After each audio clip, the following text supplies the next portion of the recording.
Welcome back to Turtle Talk Podcast. It is your host, Old Sun Sports. We are co-hosted by John from Sideline Sports Network. We have a great special guest on today. He's one of the leading sluggers in college baseball this year. Dare I say it? Dare I undersell him? But his name is Ian PETRUTZ. PETRUTZ. PETRUTZ. He is a Maryland Yeah. Terrapin, and he's been cranking dingers all winter long, folks. And he's heating up as the weather is heating up for the Maryland Terrapins. Let's go, Ian. How you doing? I'm good. And you guys? Yeah. Awesome. Great to have you on. Happy to be here. So tell us a bit about your baseball background, how you got into the game, and like what really sold you on becoming a baseball player, and how you developed as a player. Yeah, so my dad played baseball. He played until he got to college and then kind of chose to just go into work instead. So he's always had a passion for it. Ever since I remember, I've been playing. I remember I skipped the T-ball days and went straight into coach pitch with him and started probably seriously playing when I was like 5. I was playing Little League. My dad was my coach. Along with baseball, I played soccer, football, hockey, and I wrestled. Dabbled in basketball, but was never any good at that. And then, I played Little League until I was 12. And then when I was 13, I kind of had to choose what sport I wanted to start taking seriously. So I chose to play baseball, started playing travel baseball with Brooklawn, which is one of the best Legion programs, like historically in the country. So Legion baseball, like high school guys, Yeah. Tyler Dial, guys like John Murphy, who was a closer at Maryland for 4 years, had a really good career here. Mike Schwarn, Yeah. you know the name. So some really, really good talent that like has rolled through that program locally. It was really cool to get around those guys. When Coach Sheff was actually at Maryland before Coach Vaughn, he used to do camps up at Sports Central where I played travel ball. And that's kind of how I got introduced into baseball at a competitive level. And I was just this little like 13-year-old running around a bunch of these college guys, just wanted to be like them one day. That's fantastic. And then as it progressed, I just saw like my dream starting to slowly come true. So that's just how I got into the game and like where my passion is sparked from. So mainly my dad and just being around the game all the time, going to Phillies games, Cool. just being around the game. So you're from South Jersey? Yeah, I'm from South Jersey. I'm a big Phillies fan. Big Phillies fan? Cool. Yeah, big Eagles fan. Go Birds. Go Birds. Whoa. I don't necessarily endorse that statement. I'm just saying go Birds. Yeah, wrong. It's a statement. I mean, it's go saying. Birds, but not their birds. Our birds. Yeah, I like it's a our saying. birds. Do you want to ask a question, John? Yeah, we touched on it before we started the interview, but you've had a very up and down kind of travel schedule. So take us through, how, you got 3 away series and then, a couple home games in between. So tell me how that's taken a effect on your season so far. Yeah, so I wouldn't even say it's more of the travel more than anything right now. It's more so like if you're looking back on last year and the success we had, our schedule wasn't nearly as hard, nearly as challenging. This year we're kind of being thrown through a gauntlet, which is really good for our guys. It's really good for our lineup. It's good for our pitchers. Definitely. It's good to see SEC guys and like these guys you watch on TV kind of growing up and like these programs and understanding that we're right there with them. Like we are right there with them. We're battling our butts off, and some things aren't falling our way, and playing those teams early and getting a feel for what we have compared to what they have kind of shows us where we're at and also exploits our weaknesses. It exploits what we need to get better at as the season moves on, which I think is really important. And then, along with travel, It's definitely not easy, but then again, if we want to do this for our life, which we do, like I want my life to revolve around this game, That's and cool. for that to happen, this travel, it's part of it. So we need to adapt. We need to get used to it. But yeah, going from, especially with a college schedule and being in class and having 5 classes a week and doing our work, getting our work and communicating with professors, along with going to our study hall, going to tutoring. It's a job, and it's hard. It's difficult. Yeah. Traveling for the first few weeks is definitely the most difficult travel we do, just because it's the only span of the year where we have 3 back-to-back travel weeks. It's the most we do, and then also hopping the time zones.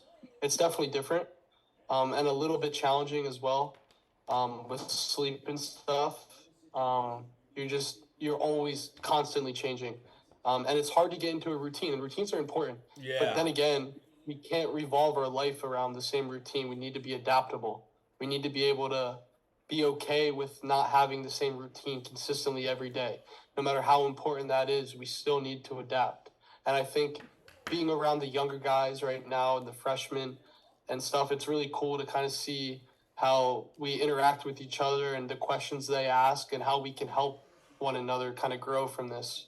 So it's nice to now be home for a week, and I'm glad to take on Maine at home. They're going to be a good team, and just excited to be back at the Bob for 3 days. Back at the Bob. Yeah, Nice. yeah. I'm looking at your schedule. I mean, you don't go away from home much. You got a couple. Go to Delaware next week, and then you got a couple home games. Then you go to Florida. So this week here definitely last couple weeks have been really good for the travel. Probably your busiest part of your schedule. Yeah, definitely the hardest, definitely the busiest, definitely the most challenging. And now from here, we just learn and grow. Absolutely. Cool. You have a question? So what do you think has been the key to your success, to your hot start this year? Just consistent work with Coach Swope, our hitting coach. Yeah.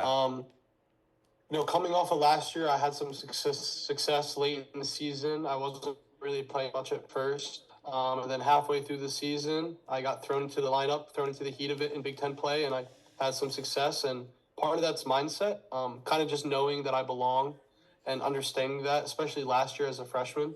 Yeah. And then coming into this year after summer ball and being away from the guys, and the fall, getting back with everybody, getting into the groove of stuff, and then putting our head down and just getting to work has been huge. Coach Swope is very influential, personally, to my success, and I know to almost all the guys on the team would attribute him to a lot of their success. One of the best hitting minds that I've worked with. And just the small stuff that we put in daily, just working on the simple stuff that might go overlooked a lot because it seems so simple, but taking balls, swinging at strikes, sticking to your plan, sticking to your approach, and just being consistent in those routines every day. Just doing that stuff and hammering that home every day is huge. And he's really good with individualizing what he needs to do on his side verbally and mentally. If he needs to get on you, he knows exactly when to get on you. He knows when to kind of take it back a notch and like encourage you, because maybe not everything is going your way right now, and he wants you to be successful. So he's really good with that. And just kind of riding the wave isn't always the best thing to do, and getting into those patterns isn't always the best, but also at the same time, life is kind of like a wave. It's always going to be up and down, and the same thing applies for this game. It's not always going to be easy. You're going to go through hard moments. You're going to go through some slumps, and going 0 for 5 isn't a slump. It's a game of failure. Yeah, and I think a lot of my success has to do with understanding that and kind of sticking to my plan, no matter if it's going good or if it's going bad. Nothing in my mind is going to change. Nothing in my routine is going to change just because I go 0 for 3. I'm not going to change what I'm doing, So that's a big part of my success for sure. Sounds like consistency would be a key for sure. Do you have next question, John? Yeah. Like last year you guys had one of the better hitting teams all around, and tell me how guys like Matt Shaw and Bednar, Costas, Saline. Tell me how those guys were, leaders towards you in your freshman season. Yeah, so Bubba, he was a huge contributor, and I owe a lot to him, even to this day, because he's one of the guys who was always maybe the hardest on me, but also Yeah. the most supportive of me, both at my lowest and my highest. And he was always there for me.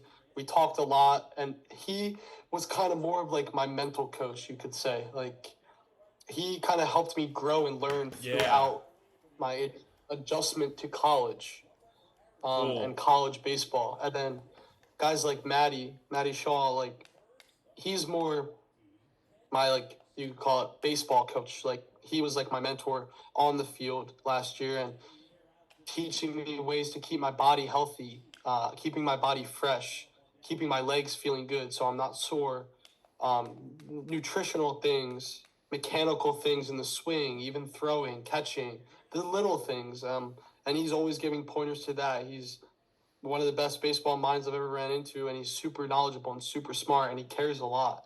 And I think that him and Bubba, the two things they have in common is the care that they have for us guys, as teammates. And, they're always looking to get everybody better. They don't just want to get themselves better, but they want to pull everybody along with them.